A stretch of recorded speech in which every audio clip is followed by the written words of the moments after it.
Hello दोस्तों, मैं विकास कुमार आप सभी को आपके अपने YouTube channel study with Vishu sir में स्वागत करता हूं। जैसा कि आप सभी को पता है कि हम लोग 9th क्लास की मैथ पढ़ रहे हैं। मैथ में 9th क्लास की मैथ में ऑलरेडी रेखाएं और कोण ख़त्म कर चुके हैं और अभी फ़िलहाल त्रिभुज चल रहा है। त्रिभुज की ऑलरेडी एक क्लास हो चुकी है, आज दूसरी क्लास होगी त्रिभुज की। तो पहली क्लास में हम क्या बताए थे कि दो आकृतियाँ सर्वांगसम कब होती है। तो सर्वांगसम बताया था कि सर्वांगसम क्या होता है। सर्वांगसम कब होती है आकृतियाँ? जब उनका माप और आकार दोनों सेम हो, बराबर हो, तब क्या होती है, दोनों आकृतियाँ सर्वांगसम होती है। साथ ही साथ ये भी बताए थे कि दो रेखाखंड सर्वांगसम कब होते हैं, दो कोण सर्वांगसम कब होते हैं। त्रिभुज से भी रिलेटेड बहुत सारे बातें बताए थे कि त्रिभुज अगर दो आकृतियाँ सर्वांगसम होती है तो जिस कैसे पता करेंगे कि उसका संगत कोण कौन है, संगत भुजा कौन है। ये बोले थे कि अगर संगत कोण पहचानना है कि संगत कौन है तो देखेंगे कि बराबर भुजा कौन है। अगर बराबर भुजा पता चल जाता है तो बराबर भुजा के जो सम्मुख वाले कोण होंगे वो भी क्या होंगे, संगत होंगे। क्या होंगे, संगत होंगे। ऐसे ही संगत भुजा पता करना होता करने के लिए क्या करते हैं कि संगत बराबर कोण देखेंगे कहाँ है, जहाँ जो जो कोण बराबर होंगे उसकी जो सम्मुख भुजा होगी वो क्या होगी, संगत होगी। तो इसी के साथ कल क्लास को स्टॉप किए थे। बोले थे जब नेक्स्ट क्लास में मिलेंगे तो कुछ और नए नए कॉन्सेप्ट के साथ मिलेंगे। तो कल एक बार संगत कोण ये संगत भुजा को एक बार और रिवाइज करा देते हैं, क्योंकि वो बहुत इम्पोर्टेंट टॉपिक है। मतलब वो समझिए कि नोट में लिख लीजिएगा और नोट वो बहुत अच्छा समझिएगा। वो पूरा जियोमेट्री में उसका काम है। 9th क्लास में तो काम है ही, 10th में भी वही आएगा। तो उसको देखना है ध्यान से। एक बार और समझा दे रहे हैं। समझाने से पहले फिर आप लोगों को बता दूं, अगर क्लास समझ में आ जाती है तो कोई बात नहीं, बहुत बढ़िया है। अगर नहीं आती है तो व्हाट्सअप ज़रूर कीजिएगा। चलिए, कल हम क्या बताए थे एक बार में हम बता देते हैं। कल बोले थे जैसे कि दो त्रिभुज लेते हैं, दो त्रिभुज मान लेते हैं ABC है। ये क्या है, PQR है। दोनों त्रिभुज अगर सर्वांगसम है, दोनों त्रिभुज क्या है, सर्वांगसम है। तो सर्वांगसम कैसे लिखेंगे, देखिएगा ध्यान से।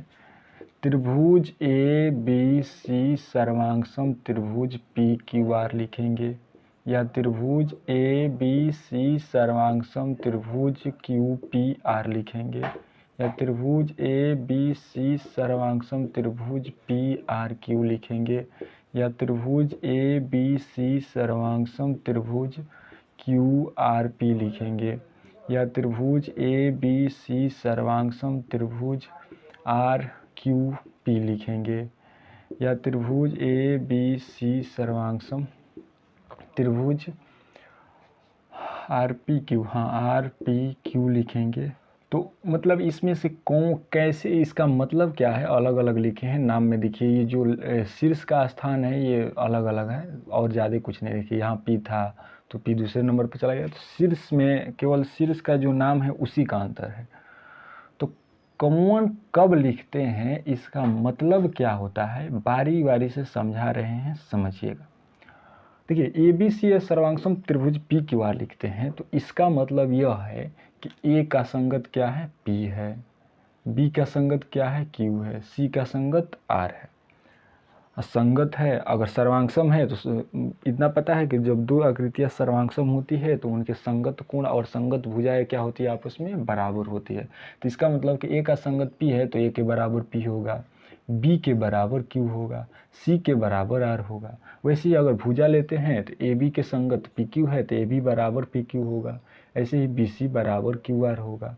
AC, देखिए हम नाम बोल रहे हैं तो स्थान देखिएगा कैसे बोल रहे हैं। अगर AC बोल रहे हैं तो फर्स्ट एंड लास्ट शीर्ष है, यानी फर्स्ट एंड थर्ड लेटर है। तो AC किसके बराबर होगा, PR के बराबर होगा। तो जो भी लेंगे हम, अगर दो त्रिभुज सर्वांगसम हो जाते हैं तो उनकी जो संगत भुजाएं होती है, संगत कोण होते हैं, वो आपस में बराबर होते हैं। याद रखिएगा, जब दो त्रिभुज सर्वांगसम हो जाते हैं तो उनकी जो संगत भुजाएं होती है, संगत कोण होते हैं, आपस में बराबर होते हैं। तो कैसे पहचानेंगे कि कौन संगत है कौन संगत नहीं है, तो देखेंगे कि कौन कौन कोण बराबर है, तो जो जो कोण बराबर है उसकी संगत, उसकी सम्मुख भुजा या संगत भुजा होगी। अगर भुजा बराबर है तो उनकी जो संगत, उनके सम्मुख कोण भी क्या होंगे, संगत कोण होंगे। तो देखिए ए बी सी सर्वांग पी की बार लिखेंगे तो इसका मतलब कि ए के बराबर पी है, क्योंकि ए के संगत पी है तो ए बराबर पी होगा। बी के संगत क्यू है तो बी बराबर क्यू होगा। सी के संगत आर है तो सी बराबर आर होगा। ध्यान रहे, हम जरूरी नहीं है कि जो संगत है वो बराबर होंगे, ये जरूरी नहीं है। बराबर तो हम इसलिए बोल रहे हैं क्योंकि वो दोनों त्रिभुज सर्वांगसम है। और सर्वांगसम आकृतियाँ क्या होती है कि दो आकृतियाँ सर्वांगसम हो जाती है तो उनकी जो संगत शीर्ष होते, संगत भुजाएं होती है और जो संगत कोण होते हैं आपस में बराबर होते हैं। तो हम संगत देखिएगा, संगत हम यहाँ बता रहे थे। इसका अगर ये इसमें आइएगा ए बी सी और क्यू पी आर में, तो यहाँ ए के बराबर क्यू हो जाएगा। और यहाँ क्या था, यहाँ ए के संगत क्यू हो जाएगा। और संगत हो गया और ये दोनों त्रिभुज सर्वांगसम है, इसका मतलब कि संगत कोण बराबर होंगे। तो यहाँ पर देख रहे हैं कि ए बराबर क्यू हो जा रहा है और यहाँ पर ए बराबर पी हो जा रहा है। क्या ये दोनों सेम है? बोलिए। देख रहे हैं यहाँ पर कि ए के संगत क्या है, ए के संगत पी है, इसलिए यहाँ पर ए बराबर पी हो जा रहा है। और यहाँ पर ए के संगत क्या है, ए के संगत क्यू है, तो इसलिए यहाँ पर ए बराबर क्यू हो जा रहा है। क्या बताइए, ए बराबर क्यू और ए बराबर पी, ये बराबर हो रहा है, तो क्या ये दोनों सेम है? लिखना गलत होगा।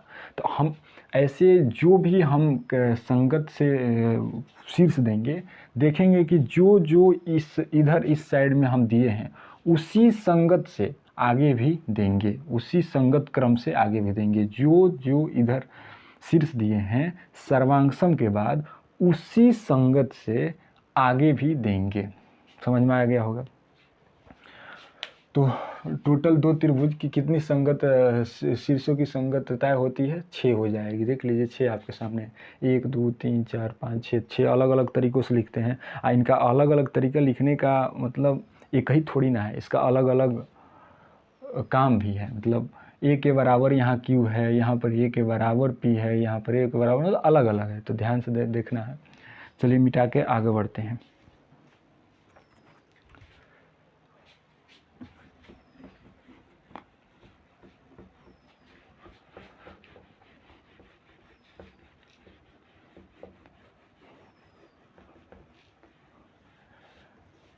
चलिएगा, अब देखिए हम लोगों को क्या बोले थे शुरू में जब हम क्लास कल त्रिभुज का स्टार्ट किए थे, तो बोले थे कि यहाँ पर हम लोगों को त्रिभुज तो ऐसे 10th क्लास में भी है, 9th क्लास में है। तो 10th क्लास में हम लोगों को समरूप से रिलेटेड त्रिभुज पढ़ना है, इसमें सर्वांगसम से रिलेटेड त्रिभुज पढ़ना है।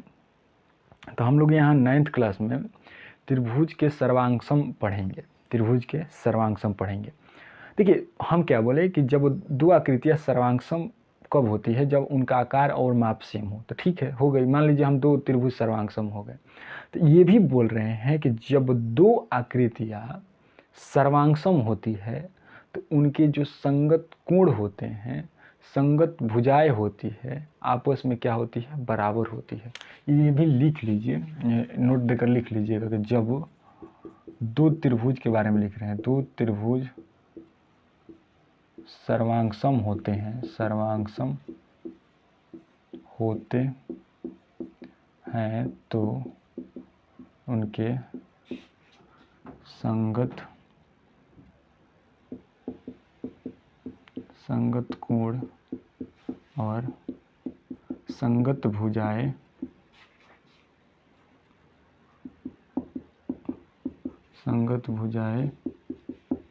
बराबर होती है। ध्यान देना है। एक सेकंड देख लेते हैं दिखाई दे रहा है या नहीं। संगत भुजाएं बराबर होती है, इधर थोड़ा कट रहा है,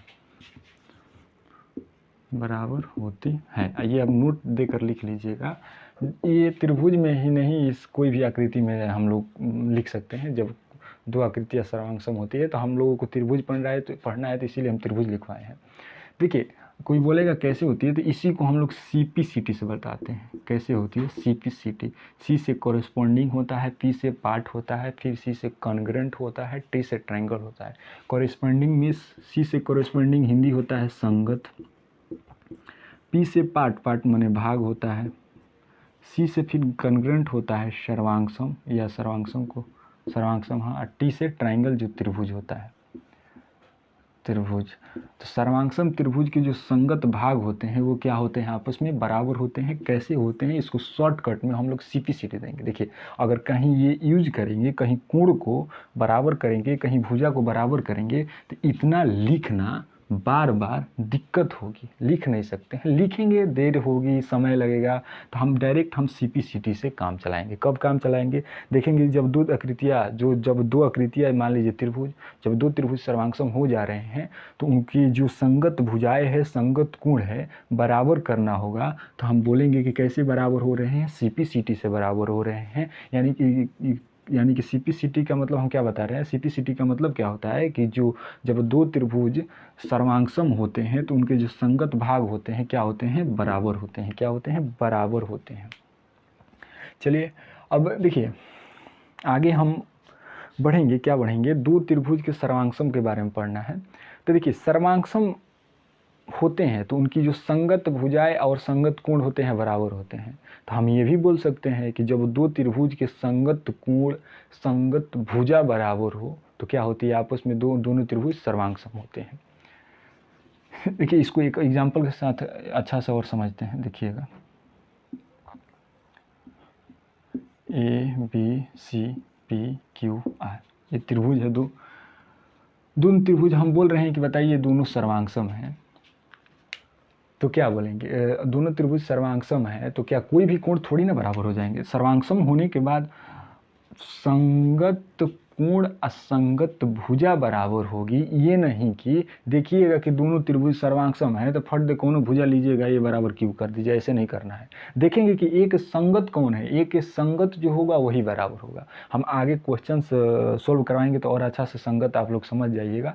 तो अभी हम जो बता रहे देखिए, अगर बोलेंगे अब ये नहीं कि अपने से आप कर दीजिएगा कि बी बराबर आर, सी बराबर पी, ऐसे नहीं कि कुछ भी बी बराबर पी, बी बराबर क्यू, कुछ भी नहीं करना है। संगत कोण होगा, ऐसे ही ए बी बराबर पी क्यू ए सी, ऐसे नहीं करना है। संगत कोण होगा, संगत भुजाएं होगी बराबर, और संगत कोण कब होंगे, संगत भुजा कब होगी, ये आप लोग को बता चुके हैं।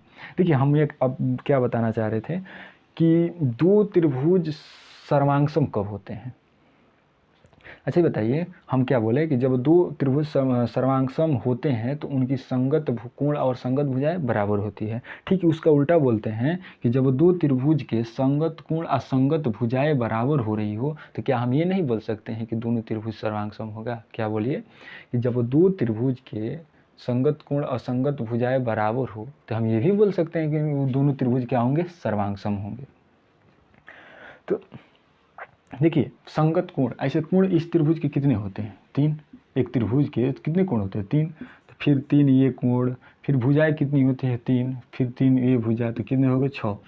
तो क्या हम लोगों को दो त्रिभुज सर्वांगसम होने के लिए तीनों कोण तीनों भुजा बराबर करना जरूरी है। बताइए, तीनों कोण तीनों भुजा यानी छः पार्ट हो गए। त्रिभुज के 6 पार्ट होते हैं ना, 3 कोण 3 भुजा। तो क्या दो त्रिभुज सर्वांगसम होने के लिए तीनों कोण दोनों त्रिभुज में और तीनों भुजाएं बराबर होनी चाहिए। तो एकदम जरूरी नहीं है, कुछ थ्योरम है, अवगृहित है त्रिभुज सर्वांगसम होने के, जो बोलते हैं कि कम से कम दोनों त्रिभुज में कौन से पार्ट कैसे बराबर होंगे तो त्रिभुज सर्वांगसम होंगे। देखिए क्या बोल रहे हैं, वैसे दो आकृतियां सर्वांगसम होने के लिए क्या होनी चाहिए, जैसे त्रिभुज सर्वांगसम करना है तो क्या होनी चाहिए, इस दोनों जैसे दो त्रिभुज सर्वांगसम करना है तो दोनों त्रिभुज में 3 कोण 3 भुजाएं यानी 6 पार्ट, त्रिभुज के 6 पार्ट दोनों में आपस में क्या होनी चाहिए, बराबर होनी चाहिए। लेकिन हम लोग कुछ डायरेक्ट थ्योरम है उसको प्रूफ कराएंगे, उस थ्योरम की सहायता से हम 6 त्रिभुज के 6 पार्टों को बराबर नहीं देखेंगे, उनमें से कुछ पार्ट को देखेंगे। अगर दोनों त्रिभुज में वो कुछ पार्ट अगर बराबर दिखाई दे रहे हैं तो दोनों त्रिभुज सर्वांगसम हो जाएंगे। तो वही हम लोगों को पढ़ना है। फिलहाल इसको मिटा देते हैं। चलिए आगे बढ़ते हैं। आगे क्या है, हम क्या बोले कि दो त्रिभुज सर्वांगसम होने के लिए ज़रूरी नहीं है कि दोनों त्रिभुज में जो 6 पार्ट है, 6 पार्ट है। 6 पार्ट कौन कौन होते हैं, तीन कोण एंड तीन जो भुजा होते हैं, तो तीन कोण तीन भुजा मिलकर कितने पार्ट हो जाएंगे? 6 पार्ट। तो दो त्रिभुज को सर्वांगसम होने के लिए दोनों त्रिभुज में 6 पार्ट बराबर नहीं होना कोई ज़रूरी नहीं है, ज़रूरी होता है, लेकिन हम लोग कम से कम कौन कौन से पार्ट दोनों त्रिभुज में बराबर रहेंगे तो दोनों त्रिभुज को हम सर्वांगसम बोलेंगे। तो कम से कम क्या पार्ट बराबर होने चाहिए? जरूरी नहीं है कि हम लोग को दो त्रिभुज को सर्वांगसम करना है तो 6 पार्ट को बराबर करना है, ये बिल्कुल ज़रूरी नहीं है। ऐसे 6 सर्वांगसम त्रिभुज के 6 पार्ट बराबर होते हैं, लेकिन प्रूफ करते समय अगर 6 पार्ट को भी बराबर करने लग जाएंगे तो बहुत टाइम लग जाएगा। तो कुछ थ्योरम है, कुछ अभिगृहित है, कुछ मतलब, तो देखिएगा हम फर्स्ट अभिगृहित क्या लिखे हैं, ये अभिगृहित है। अभिगृहित का मतलब आप समझ गए होंगे आप लोग कि अभिगृहित वैसा कथन है जो 100% सही तो है, लेकिन उसको एक प्रयोग द्वारा ही उसे सही माना गया है, वैज्ञानिकों ने सही बोला है, इसका कोई प्रूफ नहीं है, प्रूफ थ्योरम के होते हैं। ये अभिगृहित क्या है? एस सर्वांगसमता के नियम। अब बोलिएगा कि एस क्या है? एस क्या है? समझिए, एस मतलब साइड होगा, साइड मतलब आप लोग समझ रहे होंगे, भुजा होता है। ए मतलब एंगल होगा, क्या होगा? एंगल मतलब क्या होता है? कोण होता है। फिर एस है तो एस मतलब साइड होगा। इसका मतलब साइड मतलब भुजा, एंगल माने कोण, साइड मतलब भुजा, भुजा कोण भुजा। ये बात ध्यान दीजिए, देखिए क्या बोल रहा है, दो त्रिभुज सर्वांगसम होते हैं यदि एक त्रिभुज की दो भुजाएं उनका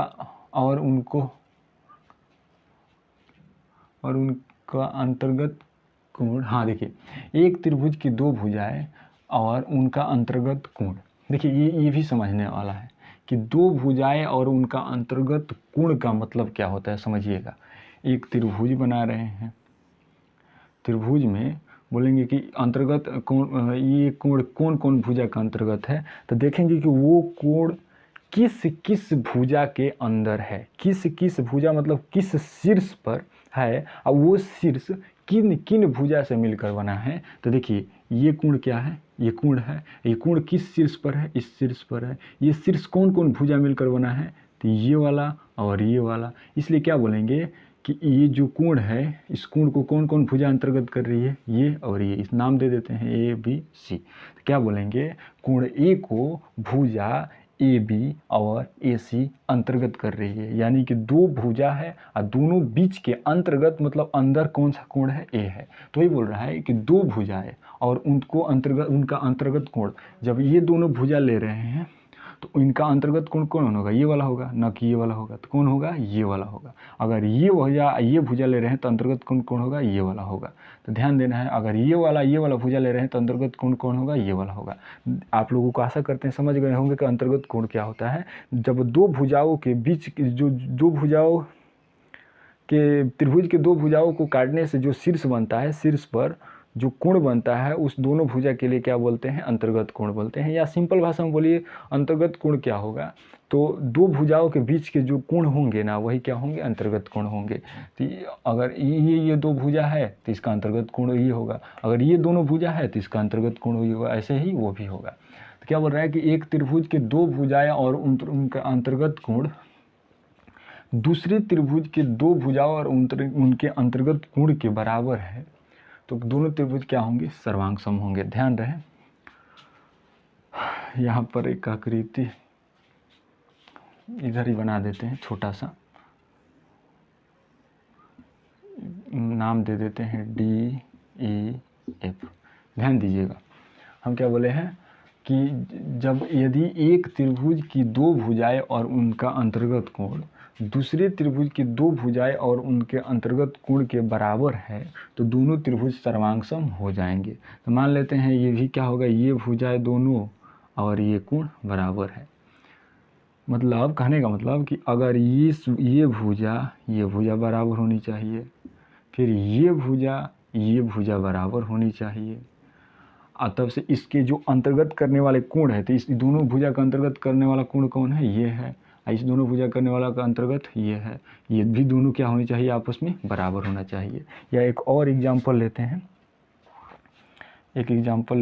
एक और पी क्यू आर, और नाम दे देते हैं एस टी यू। अगर ये भुजा इस भुजा के बराबर है, ये भुजा इस त्रिभुज के इस भुजा के बराबर है, और इसके अंतर्गत करने वाला कोण, मान लेते हैं अंतर्गत करने वाला कोण यही ना होगा, ये दोनों भुजा का अंतर्गत और ये दोनों भुजा का अंतर्गत कोण, ये भुजा इस त्रिभुज की भुजा बराबर है, ये भुजा इस भुजा के इस त्रिभुज की भुजा के बराबर है, ये कोण इस कोण के बराबर है। क्या बोलेंगे कि ये दोनों त्रिभुज सर्वांगसम है। कैसे सर्वांगसम है, तो एस ए सर्वांग समता के नियम से। एस ए मतलब देखिए साइड साइड, दोनों साइड के बीच में क्या होनी चाहिए, एंगल होनी चाहिए। दोनों भुजा के बीच में क्या होनी चाहिए, कोण होनी चाहिए। बताइए ये भुजा दोनों भुजा के बीच में से कोण नहीं है। देखिए ये भुजा दोनों भुजा के बीच में कोण है, तो क्या बोलेंगे कि दोनों त्रिभुज सर्वांगसम होंगे। कैसे सर्वांगसम होंगे, एस ए सर्वांग समता के नियम से। फिर देखिए एक बार और समझा रहे हैं, इसका कोई प्रूफ नहीं है, हम ऐसे ही समझा रहे हैं, समझ जाइएगा। क्योंकि अब प्रूफ क्यों नहीं है, क्योंकि इसे अविगृहित के कैटेगरी में रखा गया है। तो देखिए और आकृति जैसे ले रहे हैं,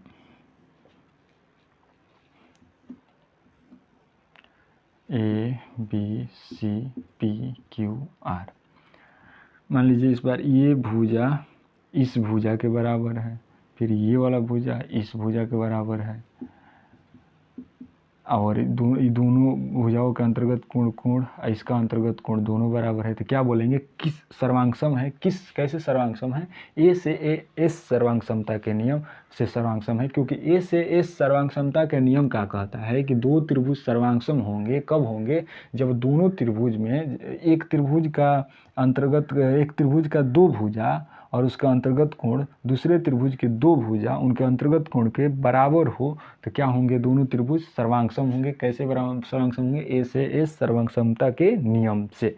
फिर देखिए क्या बोल रहे हैं, जब दो त्रिभुज में दो गो भुजा बराबर हो आपस में, ये इसका जैसे इसके बराबर ये है, इसके बराबर ये है, इसको अंतर्गत करने वाली भुजा, ध्यान रहे अंतर्गत करने वाली भुजा, ये नहीं कि इनके अंतर्गत करने वाले कोण, ये नहीं कि ये वाला कोण ले लीजिएगा, गलती हो जाएगा। तो कौन कोण लेना है, अंतर्गत मतलब दोनों भुजाएं के अंदर हो, बीच में हो, तो दोनों बराबर है, तो क्या होंगे, दोनों त्रिभुज सर्वांगसम होंगे। सर्वांगसम हो जाएंगे तो इनकी जो संगत भुजा होगी, संगत कोण होंगे, वो भी आपस में बराबर होंगे। तो दो त्रिभुज सर्वांगसमता के ये भी एक नियम है, क्या है, अविगृहित है, ऐसे एस। इसके बाद जो और एक दो थ्योरम है परमे है, वो भी सर्वांगसमता के नियम ही है, तो उसको हम लोग प्रूफ करेंगे। तो फिलहाल आप ये उतार लीजिए। चलिए आगे बढ़ते हैं, आगे बढ़ेंगे। अभी हम लोगों ने क्या सीखा कि दो त्रिभुज सर्वांगसम होने के लिए दोनों त्रिभुज में तीनों कोण और तीनों भुजाएं बराबर होना कोई ज़रूरी नहीं है, बराबर तो होता है, लेकिन हम लोगों को दो त्रिभुज सर्वांगसम हो, इसके लिए तीनों कोण तीनों भुजा दोनों में बराबर प्रूफ करना कोई ज़रूरी नहीं है। कुछ ही पार्ट बराबर करके हम दोनों त्रिभुज को सर्वांगसम बोल सकते हैं। तो एक पिछला अविगृहित क्या बोल रहा था कि जब दो त्रिभुज सर्वांगसम कब होंगे, जब एक त्रिभुज के दो भुजा और उनके अंतर्गत करने वाले कोण दूसरे त्रिभुज के दो भुजा और उनके अंतर्गत करने वाले कोण के बराबर हो। तो एक ही अविगृहित है। अविगृहित हम बोल दिए हैं कि इसका कोई प्रूफ हम नहीं देंगे, प्रमाण नहीं देंगे, क्योंकि इसका कोई प्रूफ नहीं है, केवल हम इसको हम समझाएंगे आकृति द्वारा। अभी कुछ एग्जाम्पल के साथ समझाए, अगर समझ में आया होगा तो बहुत बढ़िया है, नहीं आया होगा तो आप पूछ सकते हैं मेरे व्हाट्सएप नंबर। तो देखिएगा, एक बात आप लोगों के दिमाग में आ रहा होगा, डाउट आ रहा होगा कि हम जब कल शुरू किए थे तो हम बोले थे कि जब दो आकृतियाँ सर्वांगसम के लिए उनके माप और आकार बराबर हो, या एक और परिभाषा में बोले थे कि जब दो आकृतियाँ सर्वांगसम कब होगी पता करने के लिए दोनों को एक दूसरे के ऊपर रखेंगे, सीधा सीधी, ना बिना मोड़ेंगे ना कुछ करेंगे, सीधा रखेंगे। अगर दोनों आकृतियाँ अब एक दूसरे को पूर्ण रूप से ढक लेती है तो दोनों आकृतियाँ सर्वांगसम होगी। तो ये ढक कर मतलब ढकने वाला काम, आकार ऐसे देखना बहुत कठिन हो जाएगा एक समय, मतलब जैसे जैसे आगे बढ़ेंगे वैसे वैसे कठिन होता जाएगा। तो कुछ नियम है, वही सब नियम पढ़ रहे हैं। ये मत समझिएगा कि कल वाला क्लास आज के क्लास में बहुत डिफरेंट है, डिफरेंट कुछ नहीं है, वो भी सेम, वो भी सही है। उनका अगर एक दूसरी का आकृतियाँ पूरी तरह ढक लेती है तो सर्वांगसम होंगे ही, लेकिन ऐसे ढक कर अध्यारोपित करके आगे चलकर कठिन हो जाएगा, इसलिए कुछ नियम पढ़ते हैं। उसी नियम को अवगृहित और ये परमे के नाम से दे रहे हैं। एक अवगृहित ए से एस पढ़ लिए हैं, इस ये परमे है, परमे को प्रूफ कराएंगे। परमे क्या है? ए एस ए सर्वांगसम नियम। ए से क्या बोलता है कि देखिए हम यहाँ पर ही हम केवल समझ जाएंगे कि ये इतना बोला क्या है। दो गो त्रिभुज लेंगे, दोनों त्रिभुज में दो दो गो कोण, और दोनों कोण के बीच वाली भुजा दोनों त्रिभुज में अगर बराबर हो तो बोलेंगे सर्वांगसम है।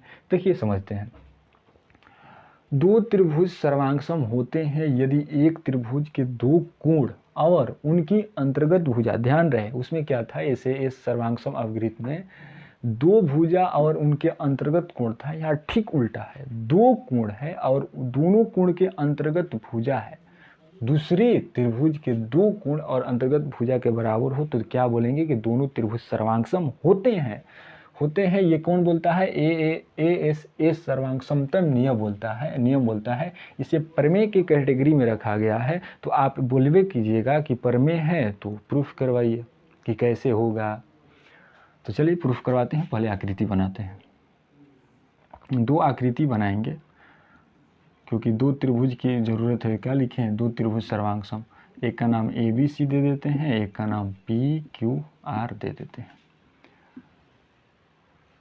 चलिए जो दिया है वो लिखते हैं, प्रूफ करेंगे। दिया है, क्या दिया है, मान लेते हैं कौन कौन कोण बराबर है। समझिए, B को और C को बराबर कर देते हैं, Q को R को बराबर कर देते हैं, यानी कि B को Q के बराबर, C को R के बराबर कर देते हैं। दिया है B बराबर Q और P बराबर Q और C बराबर R। क्या दिया है? C बराबर R और इन अंतर्गत करने वाले भुजा कौन है? दोनों कोण के अंतर्गत मतलब बीच, तो दोनों कोण के बीच कौन भुजा है? BC है। ये क्या है? QR है। और क्या है? BC बराबर QR दिया है। तो सिद्ध कीजिए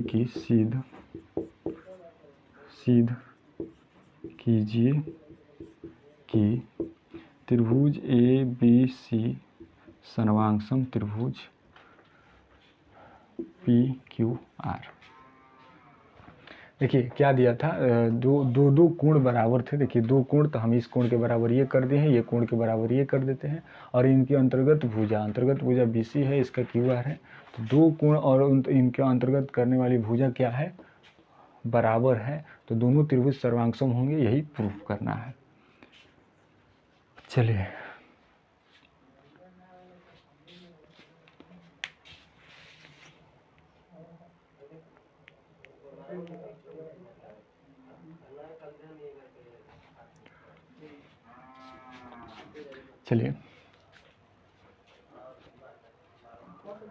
देखिए इस त्रिभुज में, हम दोनों त्रिभुज में ये भुजा अगर लेकर चलते हैं AB और PQ, तो हो सकता है कि ये दोनों भुजाएं बराबर भी होगी, या हो सकता है कि AB बड़ी होगी PQ छोटी होगी, या ये भी हो सकता है कि AB छोटी और PQ बड़ी होगी। ये तीन कंडीशन के अलावा, तीन स्थिति के अलावा और कोई स्थिति नहीं हो सकती।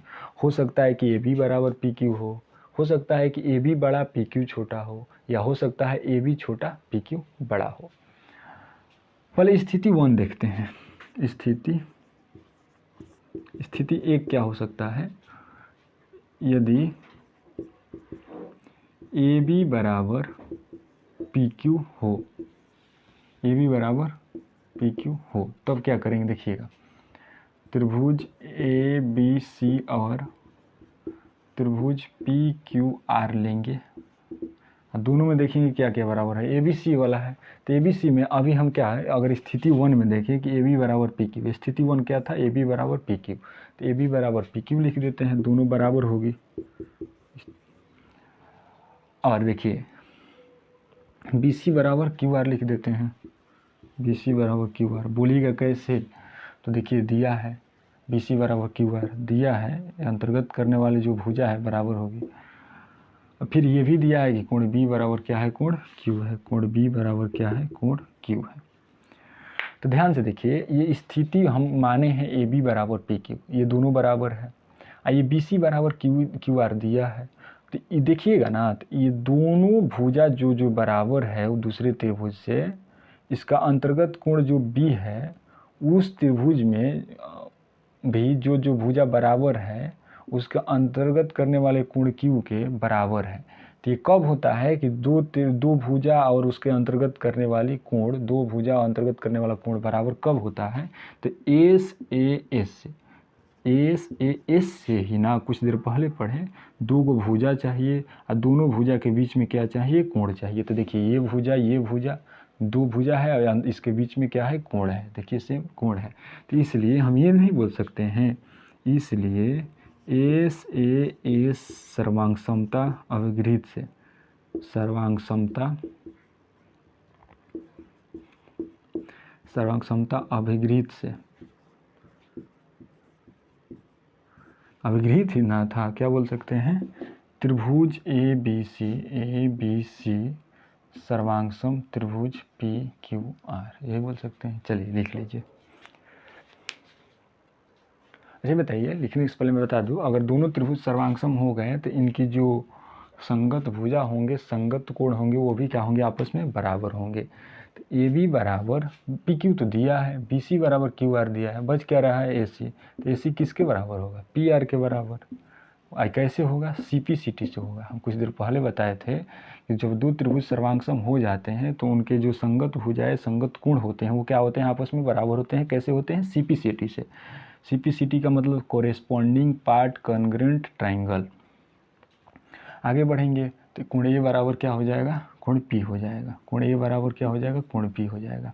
आपके मन में डाउट आ रहा होगा कि कोण ए बराबर पी क्यू किए, कोण ए बराबर आर क्यों नहीं कर दिए। तो ध्यान रहे, कोण ए के संगत जो भी बराबर करेंगे संगत देखकर, क्योंकि संगत कोण बराबर होंगे। तो ए का संगत कौन है, तो बोलिएगा कि ए का संगत कैसे जानेंगे कि पी है, तो देखेंगे कि ए के सामने वाली भुजा कौन है। तो ए के सामने भुजा कौन है, बी सी है। तो BC के बराबर उस त्रिभुज में देखेंगे कि BC के बराबर कौन भुजा है। तो देखिए BC के बराबर कौन भुजा है, QR है। तो QR है, तो BC के सामने A था, तो देखेंगे QR के सामने कौन है, तो P है। तो क्या होगा, P होगा। चलिए अब कोई तो शेष नहीं बच रहा है। चलिए हो गया। जो जो मतलब आप लिखना चाहे, जो जो संगत कोण और संगत भुजा होंगे आपस में क्या होंगे, बराबर होंगे। कैसे होंगे, CPCT से लिख लीजिए। तब से स्थिति 2 भी देखेंगे हम लोग।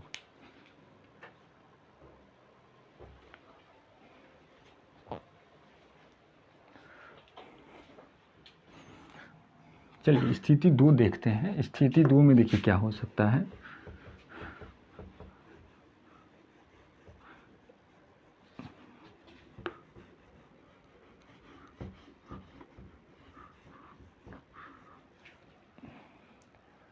स्थिति 2 में देखिएगा क्या हो सकता है। स्थिति 2 में हो सकता है कि ए बी या पी क्यू बराबर नहीं हो, ए बी छोटा हो और पी क्यू बड़ा हो। क्या हो सकता है, ए बी छोटा हो, पी क्यू बड़ा हो। यदि स्थिति 2 यदि लिख देते हैं, यदि ए बी छोटा पी क्यू बड़ा है, यानी ए बी छोटा पी क्यू से, तो पी क्यू पर एक बिंदु एम लेते हैं जहाँ ए बी बराबर क्या हो, एम क्यू हो। देखिए हम क्या बताना चाह रहे हैं, जब पी क्यू ए बी से बड़ा हो तो पी क्यू पर ही कोई बिंदु लेते हैं जिसका नाम m देते हैं, ऐसा बिंदु लेंगे कि ए बी के बराबर एम क्यू हो जाए। यानी कि जितना ये तो बड़ा है ना, तो ये जितना बड़ा होगा इतना ही बड़ा पी क्यू पर भी एक दूरी लेंगे। वो दूरी जहाँ तक जाएगा वहाँ एक बिंदु लेंगे, बिंदु का नाम क्या देंगे, एम। अब क्या करेंगे, और एम आर को मिला देंगे, मिलाया, एम आर को मिलाया, लिख दीजिएगा ऐसे भी।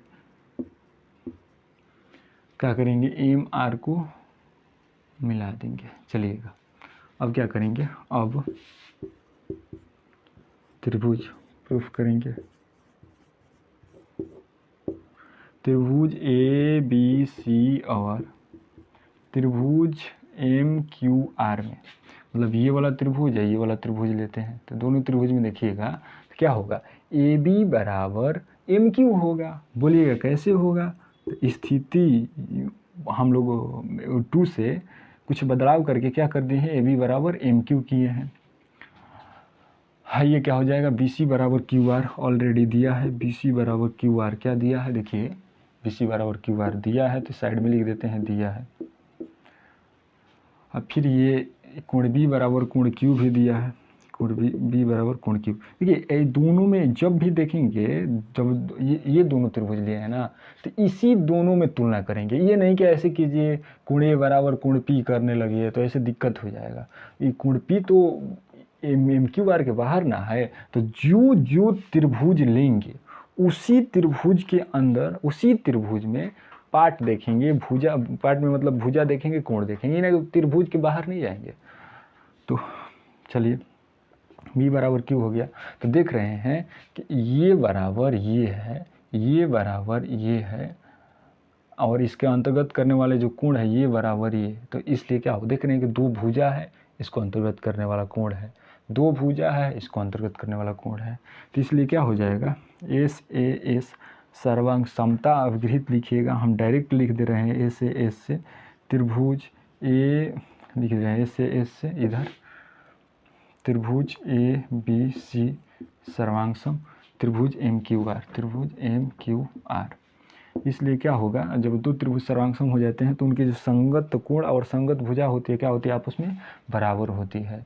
तो इसलिए कोण सी बराबर, कोण सी नहीं, कोण ए सी बी लिखते हैं, ए सी बी बराबर, ए सी बी को हम डायरेक्ट कोण सी भी लिख सकते हैं। कोण सी बराबर क्या होगा, इस कोण, ये कोण के बराबर, देखिए ध्यान दीजिएगा, ये इसका कोण सी किसके बराबर होगा, इस कोण के बराबर होगा। बोलिएगा क्यों, तो ये कोण किस भुजा के बराबर है, ए बी के बराबर है, सॉरी ये कोण किस भुजा के सामने है, तो ए बी के सामने है। तो उस त्रिभुज में देखेंगे कि ए बी के बराबर कौन है, तो ए बी के बराबर एम क्यू है। क्या है, स्थिति 2 में देखिएगा ए बी के बराबर कौन है, एम क्यू है। तो एम क्यू के सामने कौन कोण है, ये वाला कोण है, यानी कि इसके सामने वाला कोण, इसके सामने वाला कोण क्या होंगे, आपस में बराबर होंगे। क्या होंगे, बराबर होंगे, क्योंकि दोनों त्रिभुज क्या है, सर्वांगसम है। तो इस कोण का क्या नाम है, एम आर क्यू। क्या नाम है, कोण एम आर क्यू। चूँकि इसलिए चूँकि देखेंगे यहाँ पर क्या दिया है, कोण सी बराबर कोण आर दिया है। ये क्या है, दिया है। देखिएगा ध्यान से, कोण आर का मतलब क्या है, कोण आर का मतलब टोटल हो जाएगा, ठीक ना। यहाँ पर देखिए शुरू में था अकेले ही था, तो इसलिए हम कोण आर दिए थे, अभी वहाँ पर 2 कोण बन गया है, तो इसलिए थोड़ा दिक्कत हो रहा है, तो मैनेज कीजिएगा। यहाँ पर क्या है कि कोण आर मतलब पूरा बोलेंगे, और ये एम आर क्यू बोलेंगे तो ये वाला होगा। तो इस दोनों में देखिएगा ना, तो कोण सी के बराबर एम आर क्यू है, और इस कोण सी के बराबर कोण आर है, तो दोनों को देखेंगे तो इसलिए क्या हो जाएगा, कोण M R Q equal to क्या हो जाएगा, कोण आर हो जाएगा। एम आर क्यू किसके बराबर हो जाएगा, कोण आर के बराबर हो जाएगा। देखिएगा एम आर क्यू और कोण आर, एम आर क्यू ये वाला है छोटा वाला, कोण आर ये टोटल कोण है।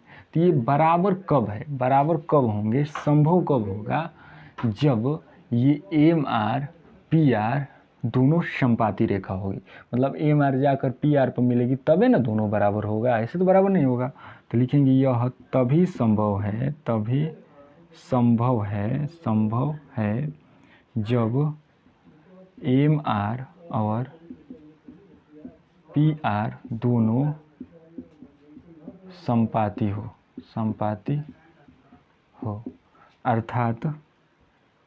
अर्थात ये एम बिंदु पी पर हो, यानी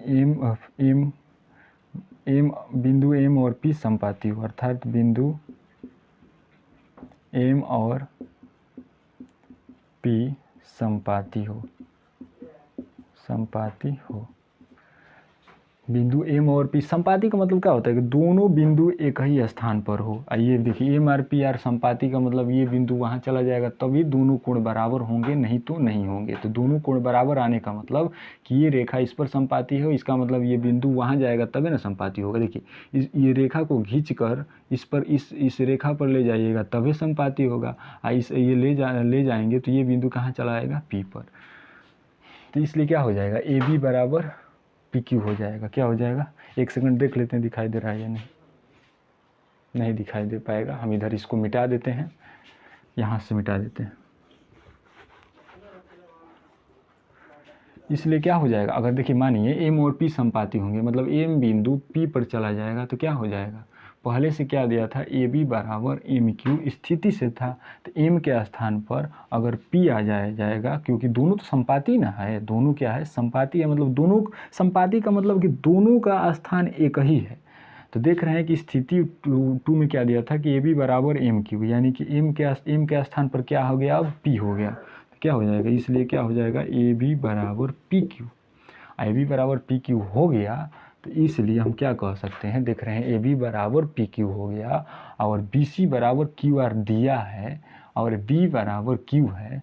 तो देख रहे हैं कि दो भुजा है, दो भुजा है और उसको अंतर्गत करने वाले कोण बराबर हैं। तो इसलिए क्या हो जाएगा, एस से त्रिभुज ए बी सी सर्वांगसम त्रिभुज पी क्यू आर। चलिए यही प्रूफ करना था, प्रूव्ड हो गया, लिख लीजिए।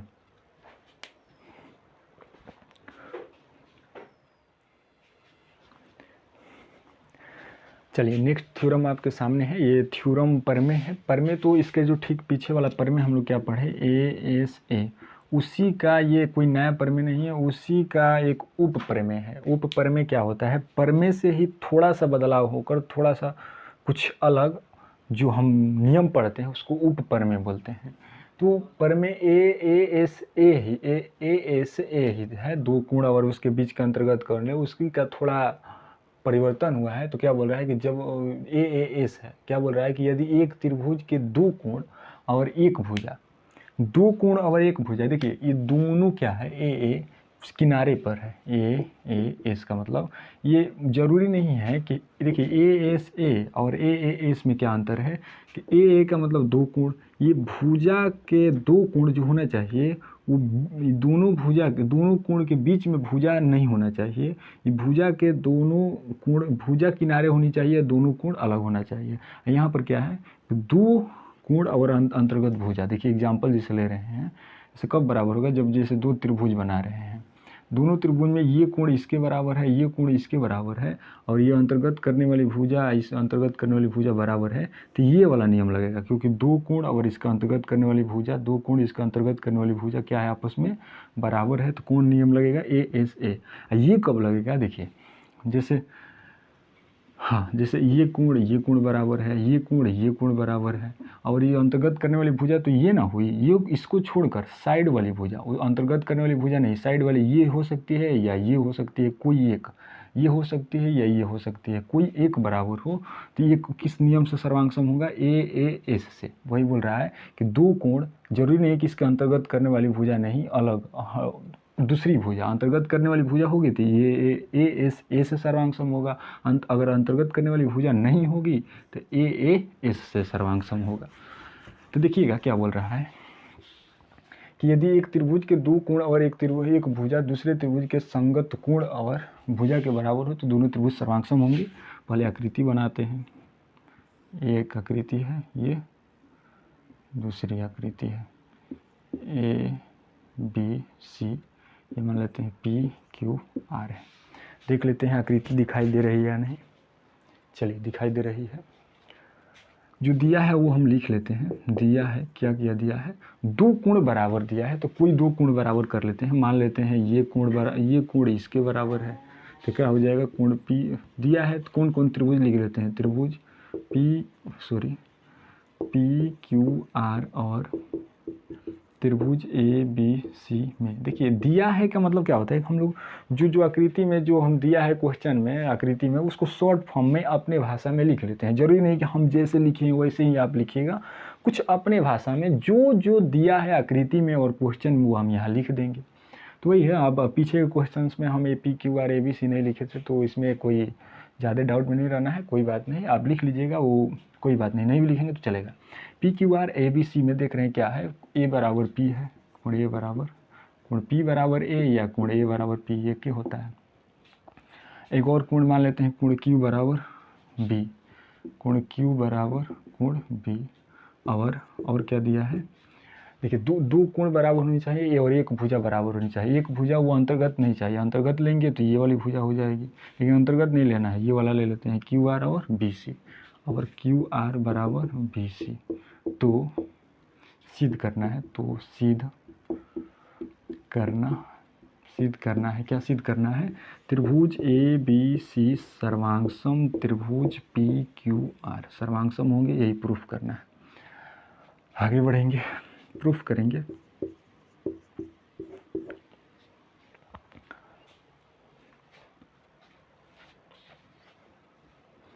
अच्छा बताइए, इतना पता है कि एक त्रिभुज के तीनों कोणों का योग कितना होता है, 180 डिग्री होता है। तो दोनों त्रिभुज है, तो दोनों में तीनों कोणों का योग, इस तीनों कोणों का योग 180 है, इस दोनों कोणों का योग 180 होगा कि नहीं होगा। तो हम लिख देते हैं, क्या हो जाएगा, कोण पी प्लस कोण क्यू प्लस कोण आर बराबर कोण ए प्लस कोण बी प्लस कोण सी हो जाएगा। बोलिएगा कैसे, तो ये तीनों त्रिभुज के कोण है, इसका भी योग 180 होगा, या इसका भी योग 180 होगा, तो 180 बराबर नहीं हो जाएगा।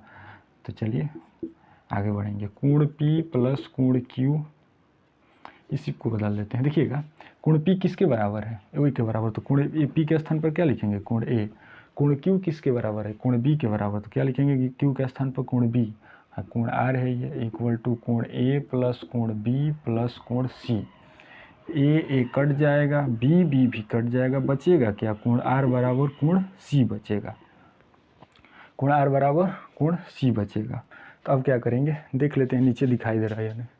चलिए दिखाई देगा, देखिएगा ये कैसे कटा है, ए प्लस में था, ये भी प्लस में था, आप एक साइड में लगेगा तो एक प्लस में हो जाएगा, एक माइनस में हो जाएगा, तो ए में से एक घटेगा तो जीरो हो जाएगा, बी में से बी घटेगा तो जीरो हो जाएगा।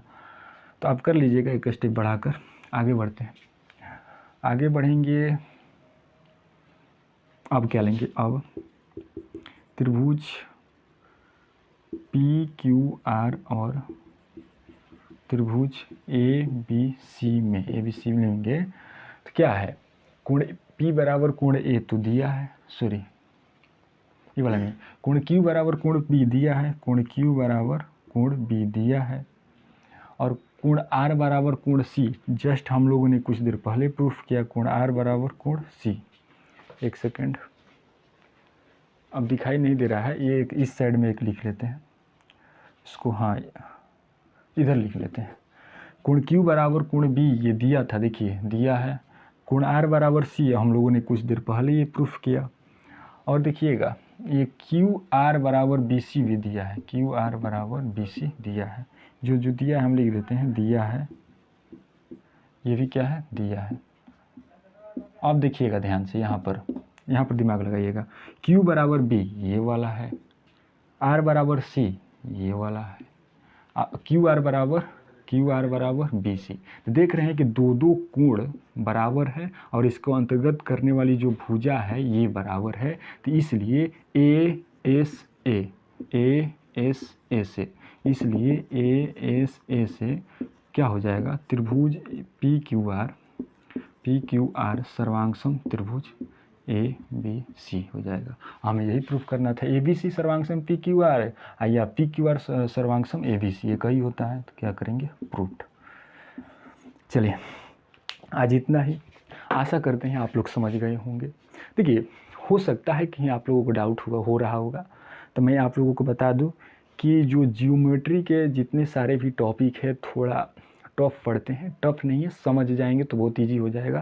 तो हो सकता है आप जैसे हम जैसे समझा रहे हैं वैसे समझ नहीं पा रहे होंगे, तो दिक्कत जहाँ होगी ना तो हमें मैसेज एक बार ज़रूर कीजिएगा। मैसेज कीजिएगा तो क्या होगा कि हम देखेंगे आपका मैसेज, तो कोशिश करेंगे कि कॉल करके आपका पहले डाउट पूछेंगे कि आप क्या समझ रहे हैं और हम क्या समझाना चाह रहे हैं, तो उसी के अनुसार हम कुछ बदलाव करके मतलब तरीके बदल कर समझाएंगे, समझाने का ज़रूर प्रयास करेंगे। तो चलिए समझ पूछिएगा ज़रूर। अगर क्लास अच्छा लगा है तो दोस्तों में साझा ज़रूर कीजिएगा। तो मिलेंगे नेक्स्ट क्लास में। इसके बाद आज जो हम लोगों ने 3 थ्योरम पढ़ा, एक अभिग्रीड था ए से एस, दूसरा प्रमेय था ए एस ए, तीसरा ये अभी आपके सामने है ए एस। ये 3 प्रमेय क्या बोलते हैं कि तीनों प्रमेय जो बोलते हैं अगर इसके अनुसार दो त्रिभुज में कॉन्सेप्ट जो ये नियम है ये लागू हो जाते हैं। ये देखिए इसको हम लोग नियम को कसौटिया भी बोलते हैं, हम इसके बारे में कल और अच्छा से व्याख्या करेंगे। तो आज हम 5 टोटल 5 कसौटियाँ होती है, हम लोगों ने आज 3 पढ़ा। तो 3 पढ़े हैं तो तीनों का जो कथन है ना ये कथन अगर दो त्रिभुज में ये कथन 100% संतुष्ट होता है तो दोनों त्रिभुज में क्या बोलेंगे कि दोनों त्रिभुज क्या होंगे, सर्वांग होंगे।